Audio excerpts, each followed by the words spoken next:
चिंतन करो उन परिवारों की पीड़ा, उन आंखों की 2 बूंदों से 7 सागर हारे हैं। कभी हरिओम पवार जी कहते हैं, उन आंखों की 2 बूंदों से 7 सागर हारे हैं, जब मेहंदी वाले हाथों ने ही मंगल सूत्र उतारे हैं। वो स्त्री सारी पृथ्वी का बोझा सर ले सकती है और जो अपने पति की अर्थी को भी कांधा दे सकती है। राजस्थान में एक गांव पड़ता है भरतपुर के पास में, वहां एक शहीद आया, सैनिक शहीद होकर आया, तो उसकी पत्नी ने शादी का जोड़ा पहना, बिना रोए बिना आंसू बहाए, सबकी इच्छा के विरुद्ध सबने मना किया, लेकिन नया शादी का जोड़ा पहनकर और अपने पति की अर्थी को कांधा देकर शमशान तक गई थी। ये इतिहास में पहली बार हुआ था।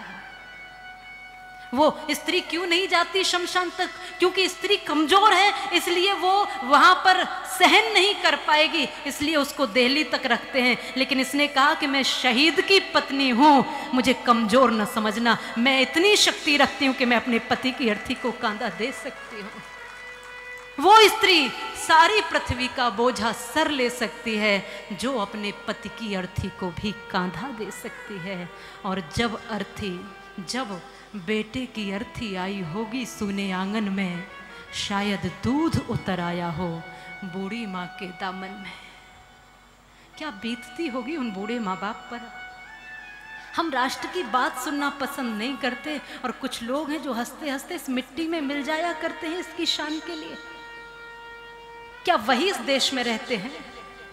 हमको तिरंगे की शान का कोई आभास नहीं है। कुछ लोग हैं कि वो हमेशा इस तिरंगे को लहरता हुआ देखना चाहते हैं, और वो ये देखना चाहते हैं कि ये लहरता रहे, और चाहे इसके लिए मेरे प्राण क्यों न चले जाएं, पर इसका जो ऊंचा उठना है वो यूं ही ऊंचा उठता रहे, ये कभी झुके नहीं, इसकी शान कभी कम न हो। और मुझे प्रसन्नता होती है कि हम पिछले साल भी जब इंग्लैंड गए तो वहाँ भी हमने भारत माता की झांकी निकाली और तिरंगा फहरा करके ही हमने उस कथा को कहा था।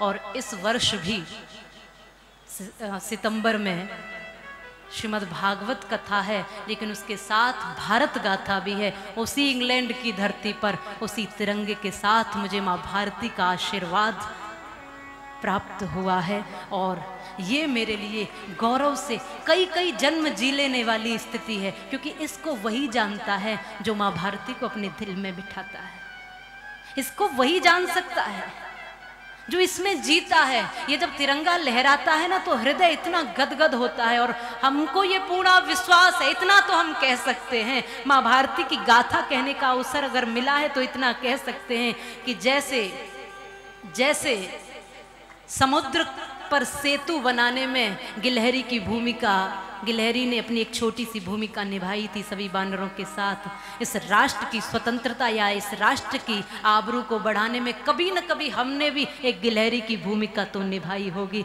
तो हमें ये अवसर मिला। कोई छोटी भूमिका तो मिली होगी, और निश्चित रूप से आप सबने भी अहम भूमिका निभाई होगी कि इस तिरंगे को पकड़ने का और भारत माँ की गाथा सुनने का सौभाग्य मिल रहा है। निश्चित रूप से आप देश के वफादार रहे होंगे, निश्चित रूप से उन गद्दारों के मुंह पर आपने तमाचा लगाया होगा उस समय भी, और आज तक भी ये तिरंगा पकड़कर आप उस शान को ऊंचा कर रहे हो। गद्दारों ने तो कमी छोड़ी नहीं। शायद लक्ष्मीबाई का साथ उस समय दे दिया होता लोगों ने, तो इस तरह से मुझे नहीं लगता कि वो इस तरह से इस धरती से जाती है। गई वो वीरता के साथ, लेकिन वो कुछ और करने का जज्बा रखती थी, और वो कहती थी कि मैं झांसी नहीं दूंगी। लेकिन सबने साथ दिया होता तो किसकी औकात थी। मैं आज इसलिए कहती हूं कि जगो, ये तिरंगा, ये भगवा, ये पगड़ी, ये कथा, ये देश की सीमाएं, ये सब इसलिए ऊंचा है, ये सब इसलिए सुरक्षित है कि तमाम लोग हैं जो अपने प्राणों को न्यौछावर कर रहे हैं। और ये बात आपको प्रत्येक पल ध्यान रखनी है और वही ध्यान रख के जीना। मैं जरूरी नहीं कि मैं भी सीमा पर लड़ने जाऊं, लेकिन मैं देश का हिस्सा हूं। मेरे कर्म से, मेरे विचार से मेरे देश और समाज को कोई हानि न हो, ये मेरी जिम्मेदारी बनती है। मैं गद्दार न बनूं, मैं बेईमान न बनूं, मैं रिश्वतखोर न बनूं, मैं ऐसा न बनूं जिससे मेरा समाज और राष्ट्र कमजोर बने। ये मेरी जिम्मेदारी हो। से जरूरी नहीं मैं बंदूक पकड़कर सीमा पर जाऊं, पर जरूरी है कि मैं राष्ट्र के प्रति आज जीना सीख जाऊं। मरने की आवश्यकता नहीं, आज जीने की आवश्यकता है। देश के प्रति मरने के लिए सैनिक आज भी अपनी जान को दे रहे हैं, पर उसी जज्बे के साथ